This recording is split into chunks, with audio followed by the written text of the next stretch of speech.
Hello and welcome to Comics Solving Problems. I'm Stephen Allen. And I'm Eric McElroy. Hello. Hello. Hello. It's a half-hour comedy show where we find the problems in the news and we solve the problem in the news. And if we don't solve the problems in the news, you can't sue us because it's a comedy show. Ta-ting. Boom. Simple as that. Lock really. solid. It's just a great, tight concept. Yeah, so it's the Thursday night episode. Now, we've been doing this we're in Series 2, Episode 10 or 11. Episode 11. Ooh, over 40 episodes. Think of all the problems we've solved.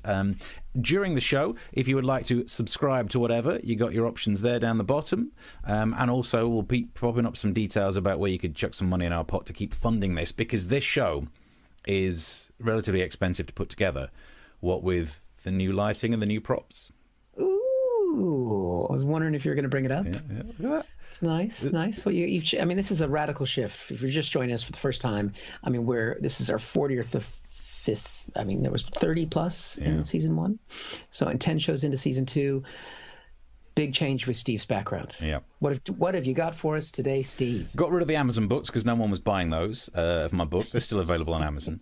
So instead, what we've got here is the actual tripod that's used to hold the phone that films all of the sketches that I act in, and the microphone that does the sound on it. Over here, we have a cinema-style light. If I lean this way, you can see there's a camcorder that I used to record sketches like 10 years ago. That thing used to work. Yeah, I got that. I got one of those. Everyone's got right over there. Also, there's the spy lanyard from a previous sketch and the Costa cup from a previous rant. It's just like memorabilia, really, from previous shows. You're up in your game. I was jealous because you got your Olympia beer thing that always gets more fan mail than I do. Yeah, it is very popular. It's good. It's a terrible beer. I don't think they can sue me for that. It's awful. But my grandfather made the sign, so you can't complain. But I think I'm going to have to up my game. I know what I'm doing this weekend. Yeah. You're going to see a new background next Tuesday. Also, I should point out, I've got LED lights behind that cheap cabinet behind me. So there's some orangey lights either side of it. Yeah, I can see it. I can see pretty it. Damn sexy. This is high tech. That's what happens. Not only do we solve problems, but we're easy on the eye. Yeah. It's what I'm spending some of that sweet £3.50 we've earned. So that's right. If you like the changes that Steve has made to the background and you want to see more changes made to our background, and maybe some digital effect to our face, I don't know. That's where during different points during the show, you can buy us a drink through the various platforms that are there to do that, because that keeps us going. It makes us happy. But again, as Steve said, sharing the show as well. The Facebook, did you say that? You can share it on Facebook right now, so people can join you in that shared experience. And you can ding the bell on YouTube or whatever it is. Or we're not on Pornhub yet, kids. No, we definitely get in there. We're getting there. Chris says, evening chaps, the messages are coming through already. If you can find yourself a message board, be it on whichever platform you're on or on the Twitter, our names are on the screen, get those messages coming through. As Eric says, we are not on Pornhub. Please do not send us any messages on Pornhub yet. Recommendations, however. Anyway, right. We are here to solve problems and not that problem. And I think I'm kicking us off the first one. Steve, you ready for a problem that needs solved? Probably more than any other problem, I'm going to say, in the world. Okay. And that problem is basically one word, and that is America. Good point. It's my home country, Steve, and I've been living away for 20 years, and I look at it and I watch what's going on, and I just there's problems at all the different levels of society. We're going to start in a minute with the simple folk, right? Mm-hmm. Some people might have seen this. It went up viral in the last 24 hours, and these were people protesting, which is normally a good thing. I don't mind a little bit of a protest now and then, as long as it's for the right reasons. But these people were protesting in a Target. Which, do you know what a Target is? No, tell us, inform us. Is it some sort of clothes shop, is it? Well, it's like a Tesco superstore. Okay. So, but they've only just added food in the last few years. It started as more the part of Tesco that doesn't have food. It's a gigantic store. I mean, to be fair, it's very convenient. There's loads of them because it is easier to shop in America than it is here. So we still have that going over the Brits. But they're protesting essentially in a Tesco superstore. And here's the protest. Take off your mask! Take it off!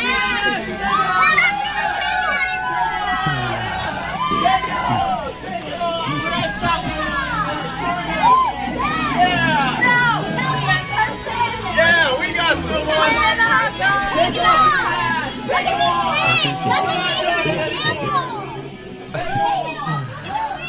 First couple things you're going to notice from that, Steve. Notice, they're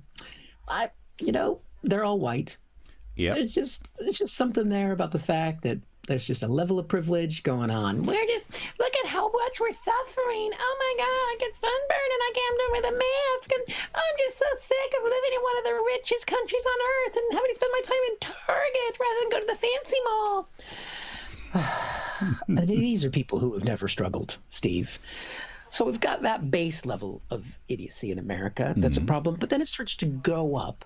And we've got, and we're used to having an idiot president. But he's not the only idiot that wants to be president, which we can see here.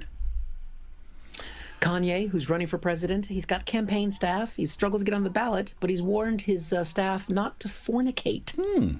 Good advice. I mean, it's an interesting agenda that he's put forward. That's the first policy I've actually heard him talk about. And Steve, I haven't really talked about the Kanye candidacy. I haven't really talked about Kanye very much, partly because I'm not a fan, but I don't know. I mean, he's like this person that's a celebrity. I guess I suppose he's talented. It's not my music. If it's not Kenny G or John Denver, I struggle. Yeah. But I mean, I guess he can run for president. Sure. I mean, the bar for president has been pretty much lowered. Yeah.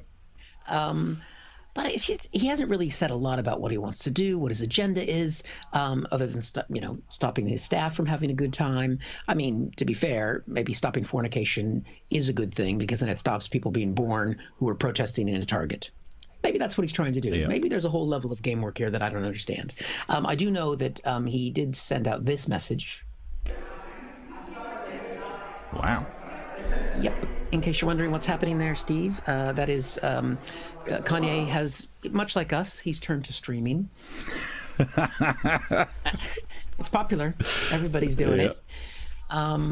He is, I guess he thinks that qualifies him to be president. He's pissing on Grammy. What does Grandad think about that? Oh, Steve. It's a Grammy, not the Grammy. I mean, I guess that is a qualification for being president. I mean, normally, the current president gets pissed on. Kanye's switching it up. He's just something different. Reverse. And you think, well, how do we know? Because we don't see anything other than the shoes and the stream and the Grammy and the toilet. Yeah. How do we know this is Kanye's wee-wee? Because he tweeted it. Okay. And trust me, I won't stop, which could mean that he's got a prostate problem. You should try stopping it. Builds up the good muscles. I mean, I don't know how old is he? Like 35? I mean, he's got a good stream going. And I mean, I'm of an age, having that much force happening.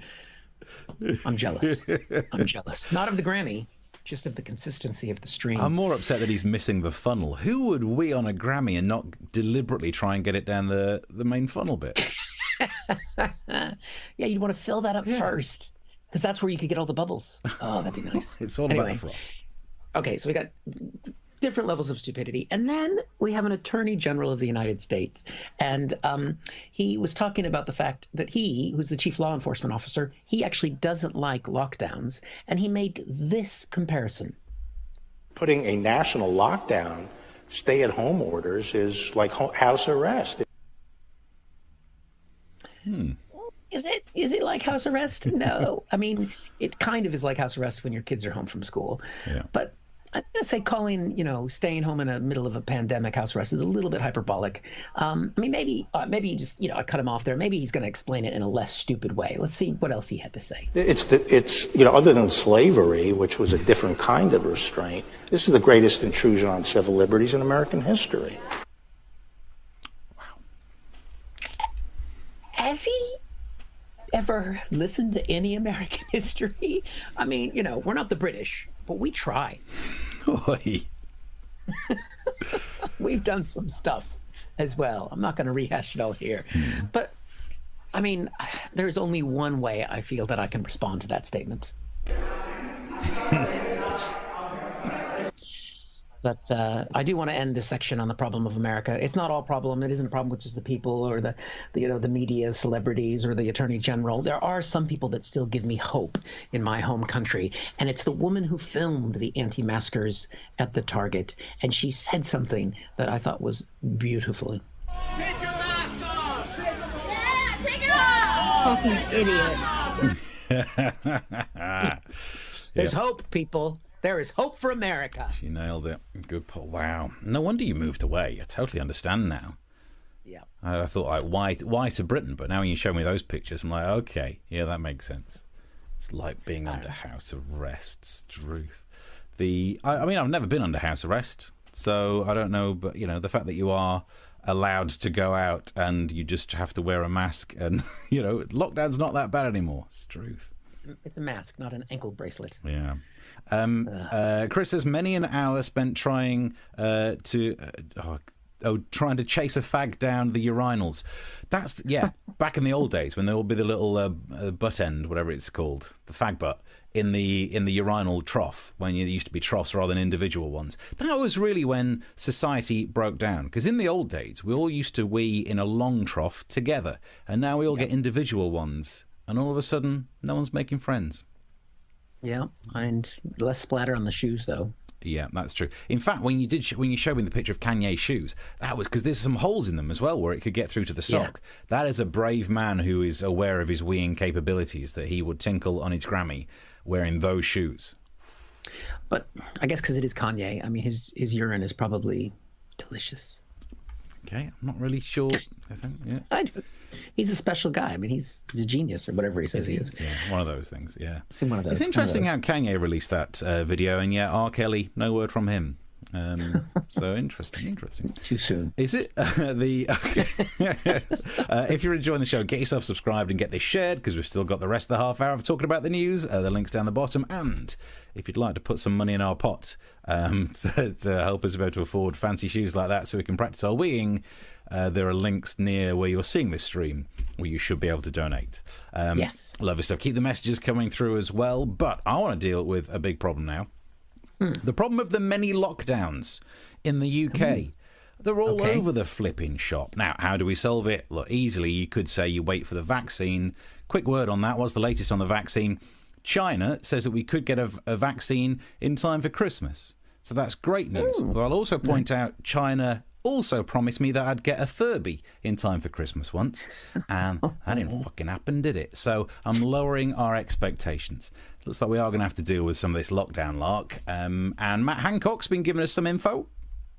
From tomorrow, in Northumberland, North Tyneside, South Tyneside, Newcastle upon Tyne, Gateshead, Sunderland and County Durham, residents should not socialise with other people outside their own households or support bubble.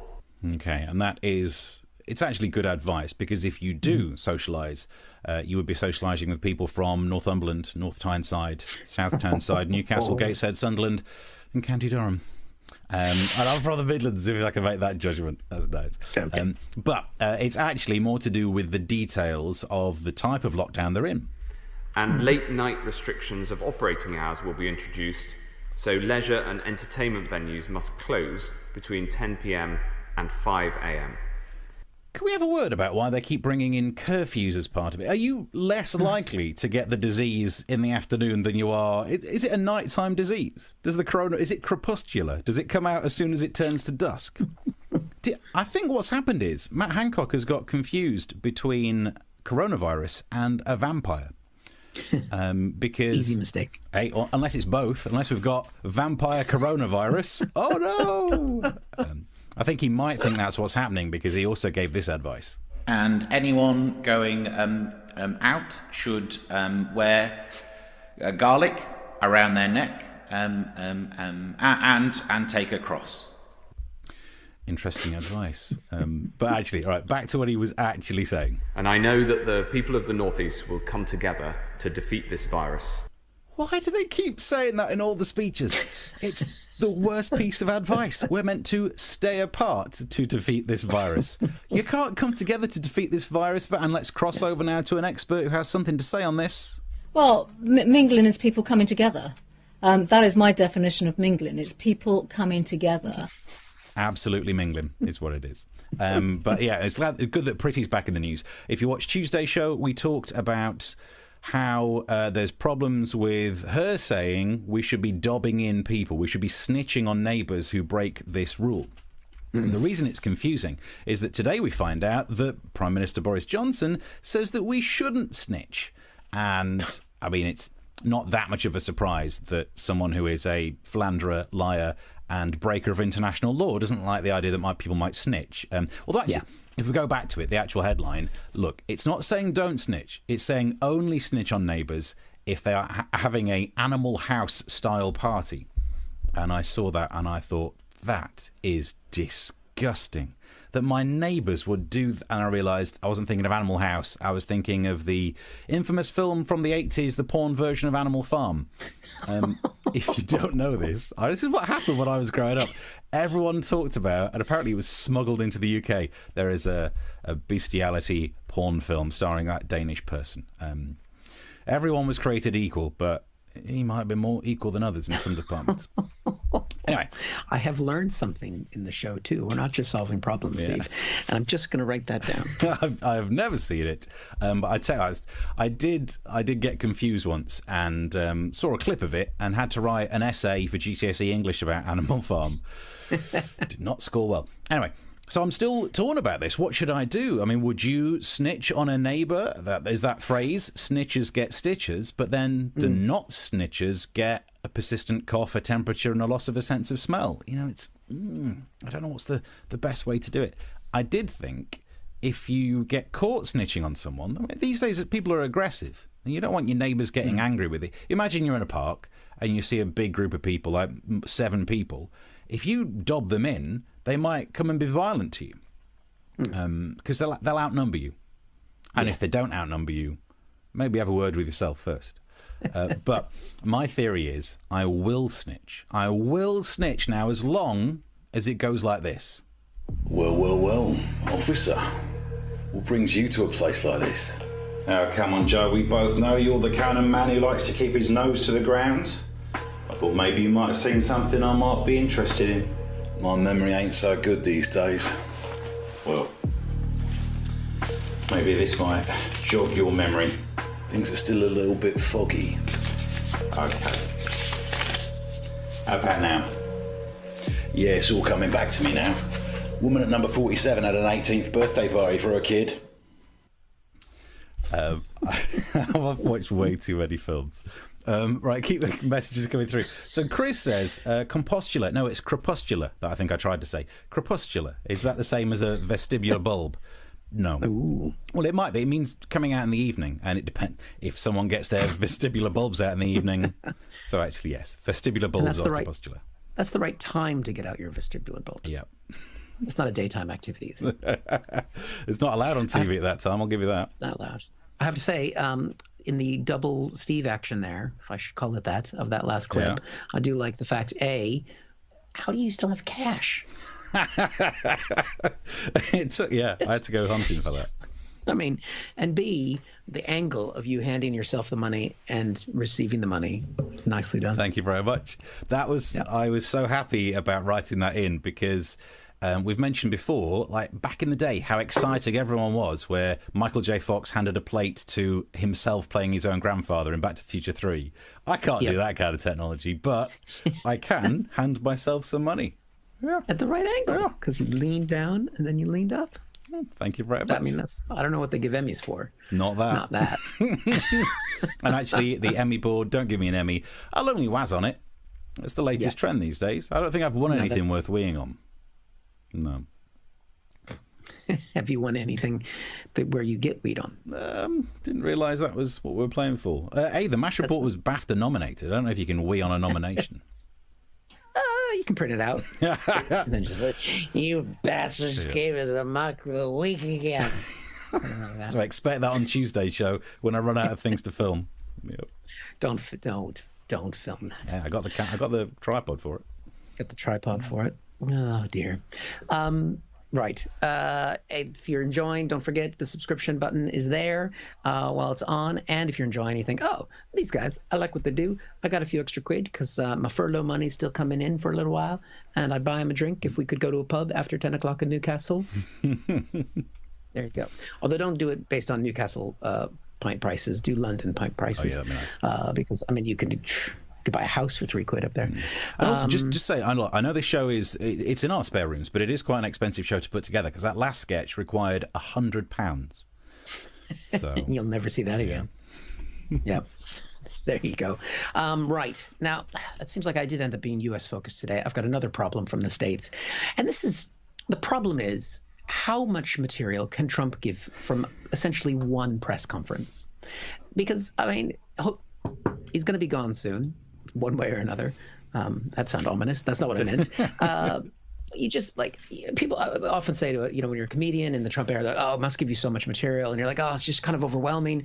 And so I took his press conference from last night that went on for over an hour, and I just went through it, and I just randomly grabbed some of the things that he's talked about. And, it's just astounding what the man says and does. I mean, it is kind of incredible how much bullshit he says within the space of an hour. Any other president, even George W. Bush, you'd have to take at least, you couldn't get it from one press conference. You'd have to watch at least two. But, and then Obama, just the 10 suit, 8 years of presidency. Yeah. He wore a 10 suit. That's the only material you got from him. Boom. It's a material joke. It's a material joke. Anyway. I didn't plan that. I've had a bad day. All right. First off, Donald Trump in this press conference last night, he did offer to help the UK. And here's something he could do that we need here. But when you look at what we've done on testing in terms of the technology and the amount, it's been really amazing. In fact, I think we're going to crack 100 million tests very soon. In the very near future, we're going to be cracking 100 million tests. Now, yeah, that's more than Operation Moonshot. Maybe he could teach Boris a lesson or two. I mean, that's something that we could gain. We're missing tests here. Maybe Trump can come and help out with that. Maybe Trump can come and help out with Brexit. No one could make it worse. Of course, you know what's coming when Trump starts talking about all the testing, that there is a problem when you have that much testing, isn't there? Going to be cracking 100 million tests. Now, what that does do is it shows up more cases. If we didn't test, we wouldn't have cases. You would have no cases. Other countries, they don't test, they don't have cases. That's right. So maybe that's what's happening here in the UK. Boris is just trying to save us from getting coronavirus by stopping the tests from happening. Okay. Makes sense. Problem solved. Yeah. Economy unlock. Stay out till 11. Be a wild one. He's saving us. Now, Trump also talked about masks, because that's a big deal. Here he is talking about the whole issue of masks. But again, the mask is a mixed bag. There are some people, professionals, Scott, you would know a lot of them, but there are some people that don't like the mask. Who are those professionals that Donald Trump is going to? Yeah, that's Dr. Dipshit there in the red hat. But I guess the question is, I should stop making fun of these people. They have reasons why they might not like the masks, and Trump explains that. Well, they don't like the mask because of the touchiness and the touching, and then you're touching everything else.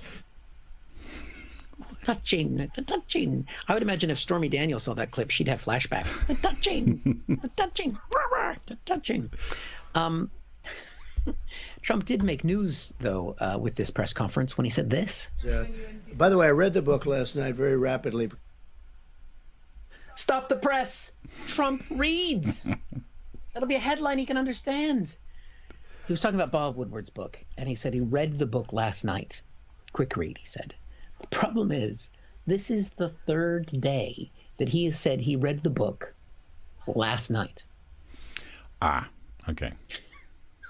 So he's gotten tight because he often repeats himself, right? He often says the same thing over and over and over again. So rather than saying I read some of the book last night, he implies he read the whole book last night for the 3 of the last nights. It's a good reread.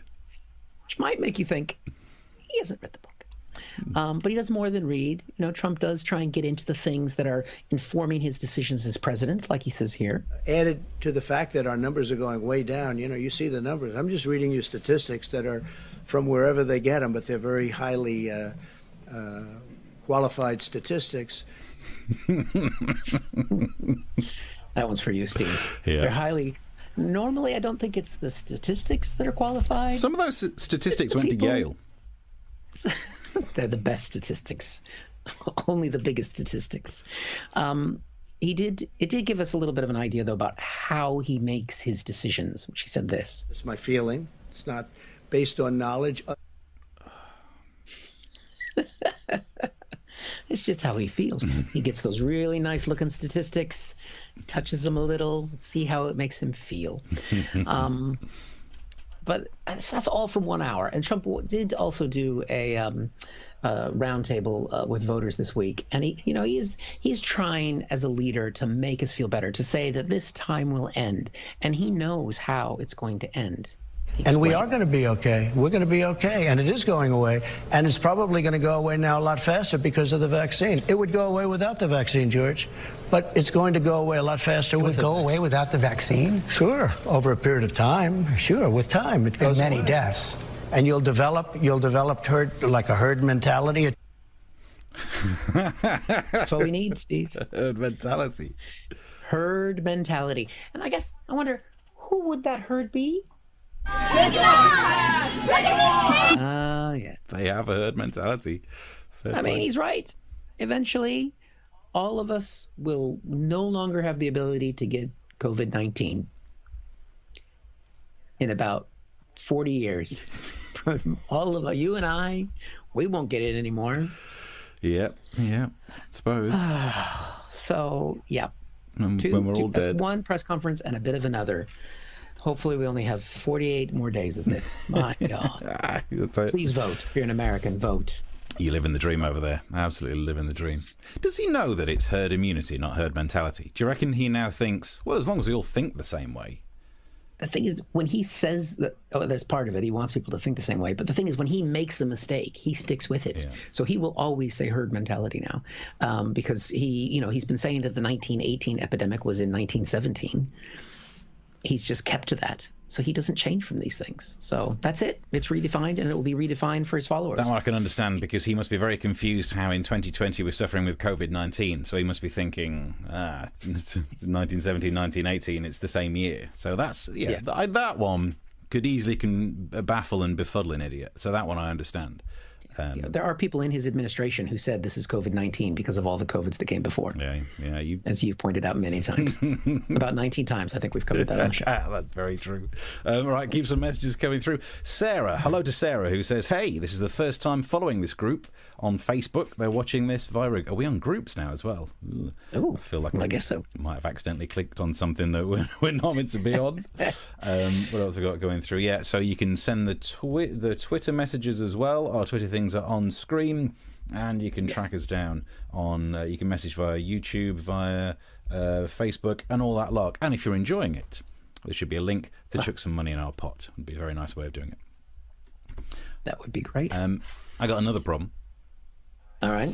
This actual problem, I suppose we've had quite a mask-heavy show so far, but I wanted to deal with the problem of masks. A lot of people don't like them. We see a lot of evidence of people doing these anti-mask protests. They turn up, they don't wear a mask, they mingle together. They're going to spread the coronavirus. And what I like to phrase it that they're building up turd immunity, because a certain kind of person will then help to spread the amount that we've got. But by the way, I bought a new one. You know, in the past, I don't know if did I ever show you the white mask that everyone says looks like a gusset? Right, that one. Yeah. It is quite. Yeah. It's gusset-esque. And I went to visit my dad in the care home over the weekend, and the thing is, it turns out actually this one really muffles how you speak, and he can't hear very well. So I shopped around for another mask. So I'm solving the problem of masks that muffle your words. I found one. It's one that goes around the ears. And look at that. It doesn't really muffle. And it turns out I'm Batman. Oh, I'm not a grown-up. Also, have you noticed how off-centre? That's just that my face isn't symmetrical. What a terrible way to find out. It's bad stitching. It's not. I tried it, and it turns out my face is just off to one. I'm not an animal. That explains a lot. I'm Batman, and now Bruce Wayne. That's how that works. So, look, there's a lot of different things that you can use instead of a mask. We've looked at this many times. Episode 1, I made a mask out of my pants. Yep. You can go back and watch that. I think it's a good advice. You see people using scarves, snoods, various things. This was in the news. A man was pictured on a bus wearing a snake as a face mask. What? And let's have a look at the picture. That is, and it was a live snake. Who in their right mind is thinking, oh, I don't really like masks, I find them all claustrophobic, so I'll put a constrictor around my head? My fine. Wow. I don't think it's a good idea. Yeah. But I'm not an expert. So let's do this. To find out more, I'm joined now on the line by a doctor. Hello, thank you for joining me. Hello, Steve. Look, we often fall out, but you got to agree it's a bad idea, yeah? Indeed, we agree. A snake is a poor substitution for a mask. Thank you. Because it's a reptile. You should use something like a mammal. What? The snake, with its scaly skin, it's not very absorbent and therefore won't capture many of the infected aerosols. Whereas if you go for a hairy mammal or even a feathered avian species, it's far, far better. Something like a Persian cat would be ideal, but as you can imagine, they are very difficult to train to sit on your face. That's why I've gone for this. What, a moustache? No, it's not a moustache. No, this is a well-trained chinchilla. Yes. Well, we do agree that a snake is not a good idea. Right, so it's the worst thing to see on someone's face? No, I'd say the worst thing to see on someone's face during this particular pandemic would be a bat. On that, sir, we have to disagree. Oh. I'm Batman. There you go. Nice. Acting. So can you, I don't know if it's easy to go back, but the man was wearing the snake was that on a bus? Yeah. I can't believe you didn't do a snakes on a bus joke. Oh yeah. Oh, I could have got the trailer with Samuel L. Jackson. Somebody get these beep snakes off my beep, and I could have said the word bus. Can't believe, I'm really disappointed in you. It's been a long day. I mean, I think if anybody did make a donation and they want their money back, since that joke was not done. Yeah. Do you know what? 40 episodes in, and I've not missed an obvious joke yet. But I even did the material joke about Obama's suit. Yeah. Which, to be honest, should have been done. So I think we're even. There was a sketch that I did on radio years ago, which was about phobias, where I took the trailer of Samuel L. Jackson saying, like, get these beep, beep, snakes off my beep, beep, plane, and did it about clowns. And so revoiced it, but then there's a bit in the trailer where they go, shh, can you hear that? It's like some young people are about to die. Then you hear, but in my version of it, could you hear that? It was clowns on a plane. Good times. Yeah. Oh, there's the voice. Yeah. Oh, I could have used that voice as well in the flipping snakes on a bus. We'll cover the story again, and then we'll do it next week. Yeah. Damn it. If someone else could please wear a snake in anywhere, to be fair, because I think the joke works wherever, especially if it rhymes with the train or a tram. I'll take a tram. That would be great. Snakes on a tram. Yeah, but it could have been a tram. It was hard to tell. Yeah. Well, there we go. But I mean, that wasn't in America. Yeah. So. How weird is that? I mean, it should be in America, but look, we've all done it where you forget to take out the your mask. You leave, you pick up the keys, pick up the wallet, you're just about to go in a shop, you're like, I forgot my mask. I've never then been able to go, I'll just use my live snake that I've got with me. Who has that as a go-to? Yeah, if your problem is you don't like masks because they don't let you breathe, and you put a boa constrictor around your neck, I don't think you're solving the problem that you were trying to get at. Yeah, good point. Well made. Yeah. Oh, dear. Right. Well, we are close to the end of the show. We are going to be back on Tuesday at 9 o'clock in the UK. You can send us problems throughout the week that we can work on. What does Chris ask? Who knows what the Donald thinks? Even the voices in his head have moved out with no forwarding address. Given up. Let's hope he moves out soon. But you know that when he leaves the White House, there'll be nothing nailed down. I mean, he's just going to, the towels, everything. I mean, the only thing he'll leave behind are Eric and Donald Jr. Yes, so we're back on Tuesday. Send us your problems on Twitter. We can work on your problems if you've got any. You can subscribe and tell people about the show, because we'd love for more people to see it and spread the word and the joy of comic solving problems. Anything else to add, Steve? No, I think in general, I mean, if you like the new layout, any feedback on that, welcome. Might end up with some more lights or whatever. Got to try and look as good as we can during this whole thing. And if you'd like to chuck some money in the pot to help pay for the ridiculous amount of lights that we're all buying from B&M home stores to try and make this happen, where do you think I got this from? I was shopping for lights, and I was like, that's where they sell Batman masks. Right? That's good. Yeah. You're a hero. If you've got any interesting masks as well, do send us a picture. Take a picture of it, send it to us on Twitter, on Facebook, or whatever. We should start to do a mask gallery. Can you beat the Batman mask? The Batman. So yeah, I think we're all up to date and whatnot. Chuck some money in the pot. The link should be somewhere near the stream, and then yeah, we'll see you on Tuesday. Till then, see you then.